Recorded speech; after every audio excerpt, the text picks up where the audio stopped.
और उस पर सबकी निगाहें टिकी हुई हैं। खासकर बीजेपी को ऐसा लगता है कि इस बार के यानी इस साल के विधानसभा चुनाव और फिर अगले साल के आम चुनावों में सत्ता उसके हाथ में ही आएगी। जिस ढंग से बीजेपी जो है वो तैयारी कर रही है और खासकर पीएम समेत तमाम बीजेपी के नेता अगले 50 सालों में भारत की तस्वीर बदल देने की बात करते हैं, कम से कम उससे ऐसा ही लगता है दोस्तों कि बीजेपी ने सत्ता को स्थायी मान लिया है। खैर, भारत लोकतंत्र है और यहां कब कौन सत्ता में बैठेगा ये तो जनता तय करेगी, लेकिन अभी ऐसा लग रहा है कि बड़े बड़े दावे करने वाली बीजेपी इस वक्त खुद फंसी हुई है। इसे सियासी भंवर भी कह सकते हैं, जो सत्ता के मोह में उलझी बीजेपी को लगातार और उलझाता जा रहा है।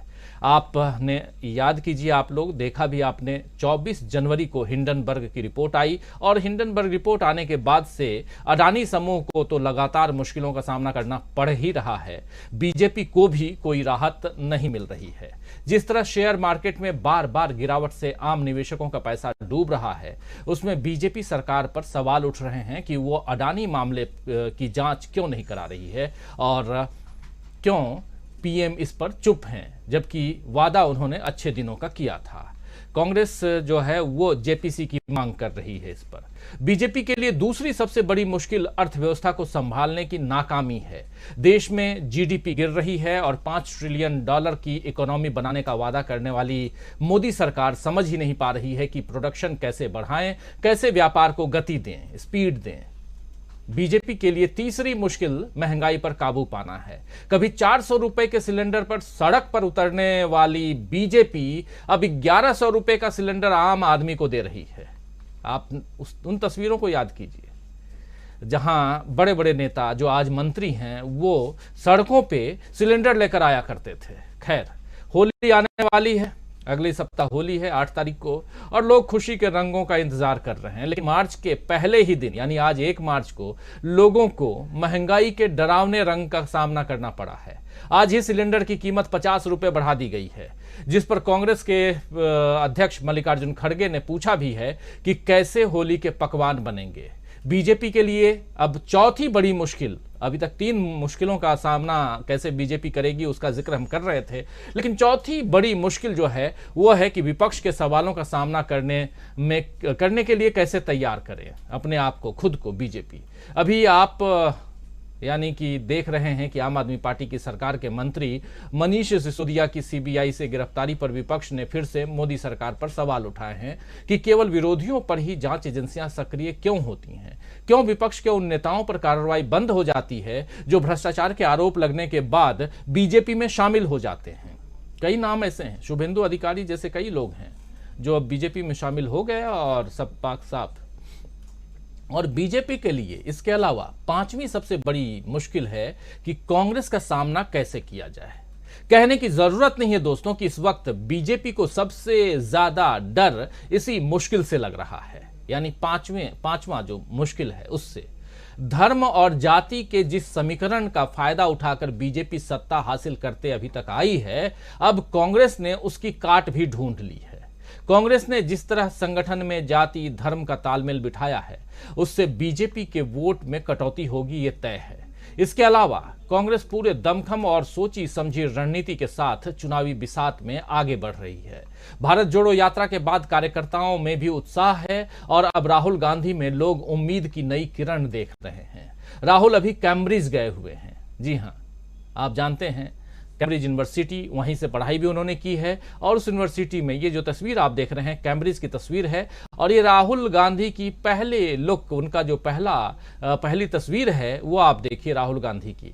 राहुल अभी कैम्ब्रिज गए हुए हैं तो उनके नए लुक को लेकर ही चर्चा सोशल मीडिया में खूब हो रही है और ये बदलता माहौल बता रहा है कि कांग्रेस फिर से मजबूत हो रही है, जबकि बीजेपी सियासी भवन में फंसी हुई दिखाई दे रही है। राहुल गांधी की एक तस्वीर आप ये देख रहे हैं और दूसरी तस्वीर अभी आप देखें, ये कल रात की तस्वीर है जब वो कैम्ब्रिज यूनिवर्सिटी में लेक्चर दे रहे थे। उस लेक्चर से क्या कुछ निकल के आया है वो वीडियो अभी तक जारी नहीं हुआ है, इसलिए हम आप तक वहां की बातें, राहुल गांधी ने जो बातें कही वो नहीं बता पा रहे हैं, नहीं पहुंचा पा रहे हैं। लेकिन यहां समझने वाली बात यह है कि राहुल गांधी ने जो पहले भारत जोड़ो यात्रा की और भारत जोड़ो यात्रा के बाद जैसे जैसे वो आगे बढ़े और अब कैम्ब्रिज तक की यात्रा, क्या या ये भी जो यात्रा है, इस यात्रा से भी कुछ सियासी दांव पेच दिखाई दे रहा है? तो बहुत कुछ है जिसको समझने की कोशिश करते हैं और चर्चा को आगे बढ़ाते हैं। एक नहीं 5-5 मुश्किलों का सामना करती हुई बीजेपी क्या सचमुच बुरी तरह से फंस गई है? कल चुनाव के 3 राज्य में जो चुनाव हुए उसके रिजल्ट सामने आना है और रिजल्ट के बाद आगे की तैयारियां शुरू हो जाएंगी। कर्नाटक की तैयारी ऑलरेडी बीजेपी बहुत दमखम के साथ कर रही है, कांग्रेस भी अंदर खाने में कर ही रही है। ये जो तस्वीर देख रहे हैं आप, इससे पहले जो आपने तस्वीर देखी, ये राहुल गांधी की पुरानी तस्वीर, लेकिन ये भारत जोड़ो यात्रा की तस्वीर है और जो भीड़ है ये स्वतः स्फूर्त आई हुई भीड़। तो इन तमाम बातों को यहां हम समेटने समझने की कोशिश करेंगे।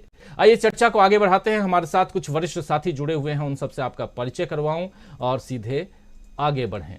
जरा स्क्रीन पर ले आइए हमारे तमाम साथी जो इस वक्त हमारे साथ जुड़े हुए हैं। इस वक्त देखिए 4 वरिष्ठ साथी जुड़े हुए हैं हमारे साथ। प्रोफेसर अखिल स्वामी जी हमारे साथ जुड़े हुए हैं। स्वामी जी आपका स्वागत करता हूं। हमारे साथ प्रेम कुमार जी जुड़े हुए हैं, वरिष्ठ पत्रकार, वरिष्ठ साथी हमारे।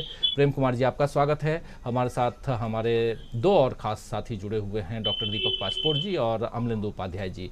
आप सबका स्वागत करता हूँ और स्वागत इस्तकबाल आप तमाम दोस्त साथी शुभचिंतक आप सबका भी जो अब तक जुड़ चुके हैं, जो जुड़ने वाले हैं। बहुत कुछ चल रहा है अंदर खाने चुनाव, और चुनाव से जो कुछ निकल के आता है, जो रिजल्ट निकल के आता है, उससे देश, राज्य सब कुछ चलता है। तो क्या आने वाला जो 2024 है उसके लिए पहले से सियासी बिसात में सब जुट गए हैं और उस बिसात में कौन सी गोटी कहाँ है ये समझने की कोशिश हम करेंगे। राहुल गांधी उधर 1 सप्ताह की यात्रा पर ग्रेट ब्रिटेन पहुंचे हुए हैं और वहां कैम्ब्रिज पहुंचे हुए हैं। कैम्ब्रिज में उन्होंने कल रात को भाषण दिया है और उसकी तस्वीर आपको दिखाई ही। आना चाहता हूं सबसे पहले प्रोफेसर अखिल स्वामी जी आपके पास ही, और आपसे समझना चाहता हूं कि ये जो 5 अलग अलग समस्याओं का जिक्र मैं कर रहा था अभी, और जिसमें सबसे बड़ी समस्या बीजेपी के सामने जो दिखाई दे रही है वो कांग्रेस है। और कांग्रेस से बचने के लिए जो दांव पेच है, कहा जा रहा है, माना जा रहा है कि जितनी चीजें हो रही हैं ये सब कांग्रेस से बचने के लिए, इस भंवर से निकलना है तो कांग्रेस से खुद को बचाना होगा, ये बीजेपी के लोग कह रहे हैं। कैसे माना जाए कि कांग्रेस इतनी मजबूत हो चुकी है कि उस भंवर से निकलने के लिए, बचने के लिए बीजेपी, यानी अगर आपको चुनाव जीतना है तो सबसे पहले कांग्रेस के दांव पेच से आपको बाहर निकलना होगा। लेकिन दूसरी तरफ हम लोग कल बात भी कर रहे थे जिसमें हमारे साथी दीपक पासपोर्ट जी ने कहा था कि क्या कांग्रेस मजबूत हो गई है? बिछ गई सियासी बिसात, खेला जा रहा है सियासी खेल, जारी है वार पलटवार। शह और मात के खेल में बनाई जा रही है रणनीति, कौन पड़ेगा किस पर भारी, ये कभी भी सिर्फ hastachep.com पर अमलेंदु उपाध्याय के साथ